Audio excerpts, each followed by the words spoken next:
Welcome to Valmiki Ramayan in English. Let's meet the creator behind it all, Dr. T.K. Bansal. What's so amazing is that he's a blind scientist from the University of Oxford. And he is on a pretty ambitious mission. Basically, he's presenting this ancient story for a whole new generation. He's taking the classic Valmiki Ramayan and turning it into modern English videos. The whole point is just to make this incredible story accessible to literally everyone. And you know what? This is actually where you can help out. It's really simple to support the project. Just like the videos, share, and subscribe. Seriously, every little bit of engagement helps this amazing vision reach more people. Imagine this. You have a friend, and they are in deep, deep trouble, like life-altering trouble. Right. Maybe they're facing a huge lawsuit, could lose everything.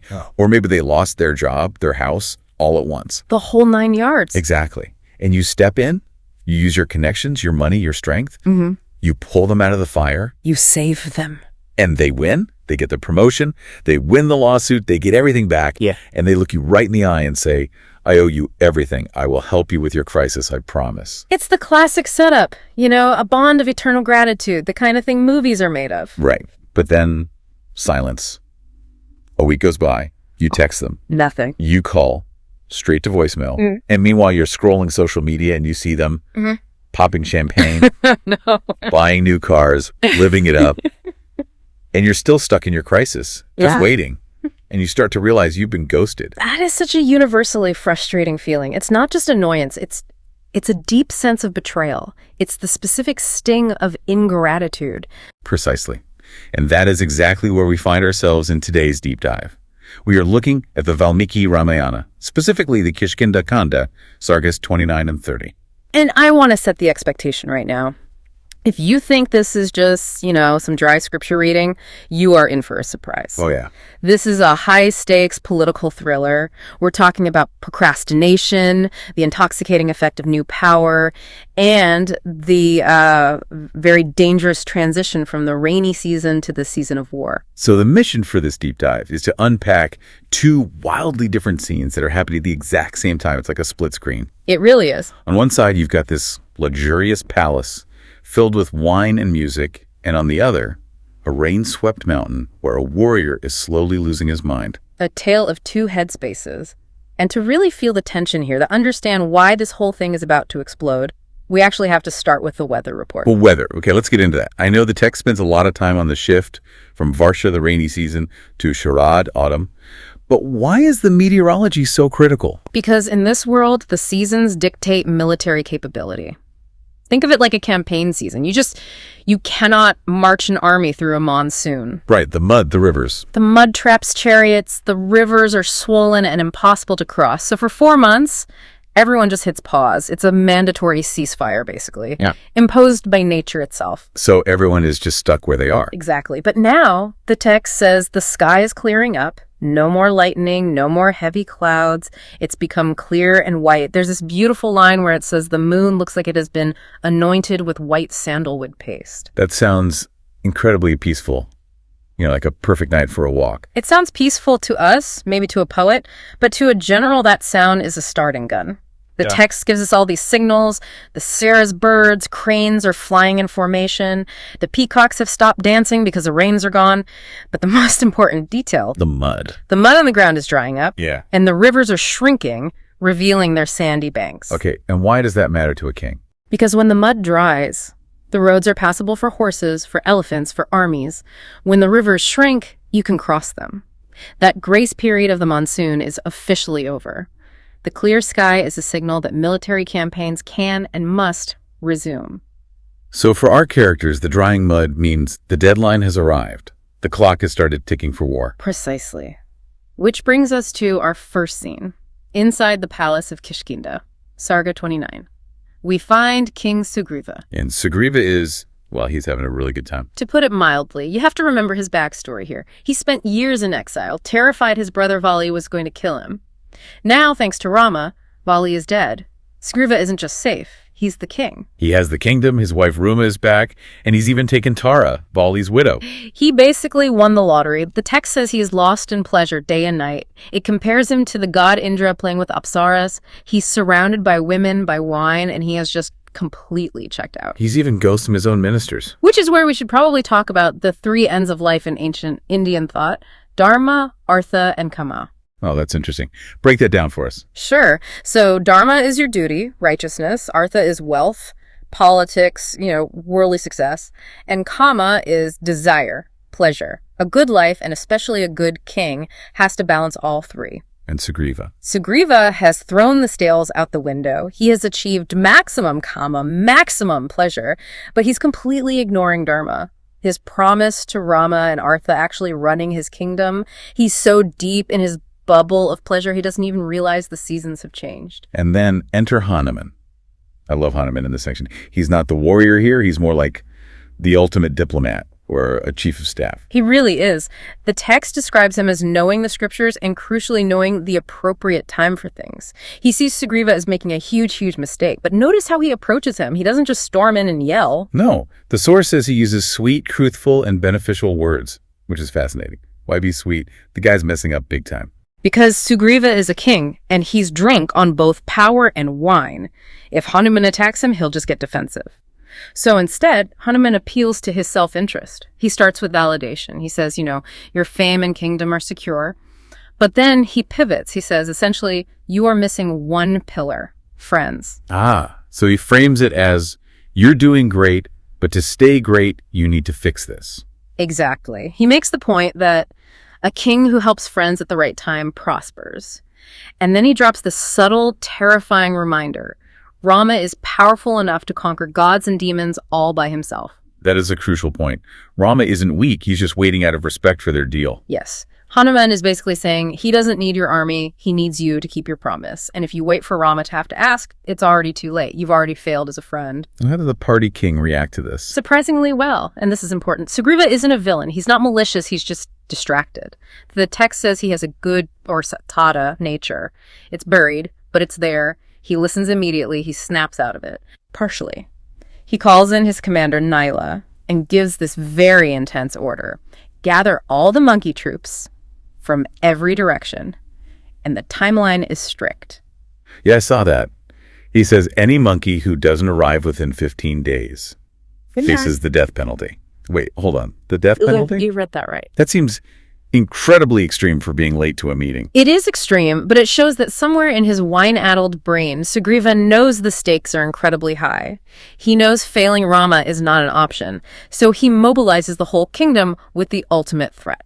Okay, so he gives the order. 15 days or death, troops are on the move, problem solved, right? You would think so. But what happens right after he gives that order? He goes right back into his palace to keep partying. Exactly. He delegates it all to Naila and just retreats back into his pleasure bubble. He thinks, okay, I gave the order, box checked. And critically, and this is the hinge the whole tragedy turns on, he doesn't send a message to Rama. That's the fatal flaw. Yeah. He did the work, or he told someone else to do the work, but he didn't communicate. He assumed that because he knew the ball was rolling, Rama would just magically know too. A classic failure of leadership. Which leads us, of course, to scene 2, Sarga 30. While Sugriva is ordering more wine, what's happening with Rama? Oh, it is just a heartbreaking contrast. We shift to Prasravana Mountain. Rama and Lakshmana are in a cave. And for Rama, the beauty of this new autumn season is absolute torture. It's the pain of beauty. When you're grieving, a beautiful day just feels like the world is mocking you. The text is so vivid here. The clear moon and the starry nights just remind him of Sita. And there's that mention of the Saras cranes. Mm-hmm. He hears their calls, and it reminds him of the sound of Sita's jewelry jingling and the asana trees. Yes, they're blooming with golden flowers, and all he can see is her golden complexion. He's looking at this gorgeous landscape and just seeing a ghost. He's projecting his own pain onto her, imagining she's suffering the same way. Then Lakshmana comes back from gathering fruit and finds his brother in a really, really bad state, almost unconscious with grief. And Lakshmana here, he acts as the anchor. He's the younger brother, but he really steps up. He sees Rama spiraling and gives him this pep talk that's all about mental discipline. He tells him to use yoga, right? I'm assuming it has to be like a vinyasa flow. No, not physical postures. He means yoga in the sense of concentration, of harnessing your mind. He tells Rama to stabilize his thoughts, stop letting grief drain his energy. He says you need utsaha effort. And he uses this powerful image. Sita is like a flame. No one can touch her without being burned. Have hope. That seems to be the turning point. because right after this, Rama snaps out of the sadness, but he goes somewhere much darker. He looks at the sky and he reads all those signs we talked about, the kings marching, the bulls bellowing, the peacocks losing their feathers, and the realization just hits him like a ton of bricks. The realization that he's been ghosted. It has been 4 months. The rain has stopped, the mud is dry, and there is no sign of Sugriva.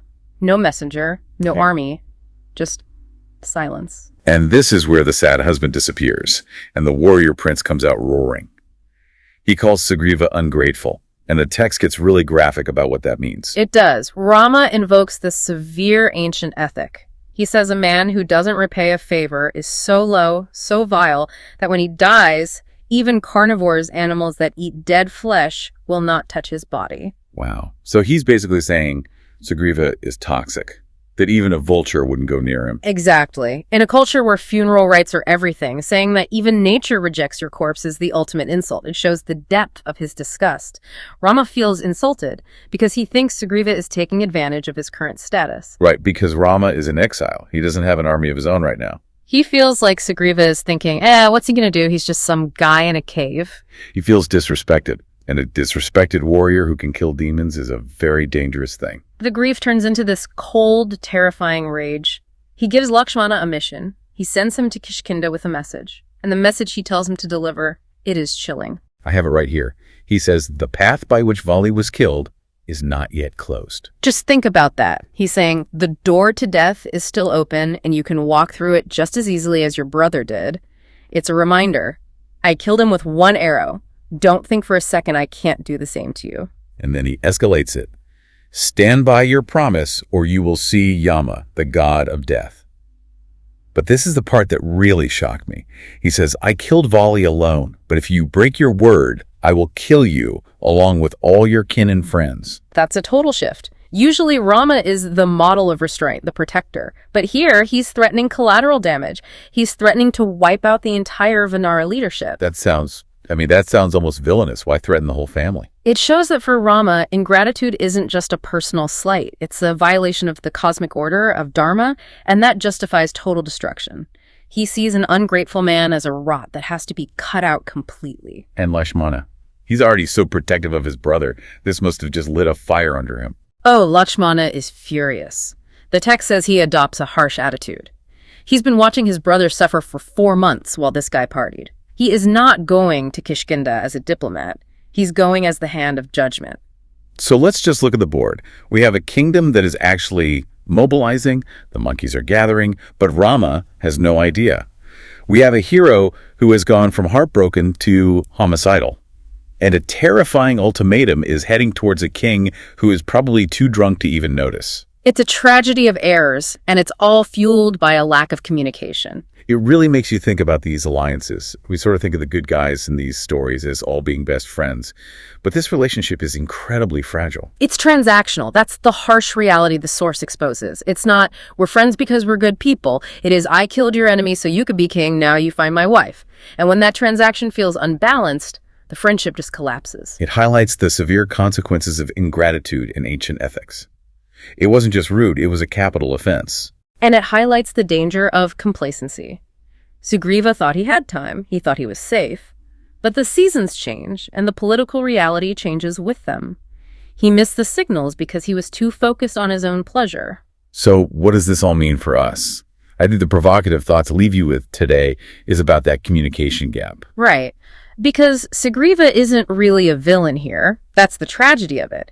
He did give the order, the gears were turning. If he had just sent one single runner to Rama's cave to say, hey, the troops are coming, give us 15 days, none of this would be happening. Exactly.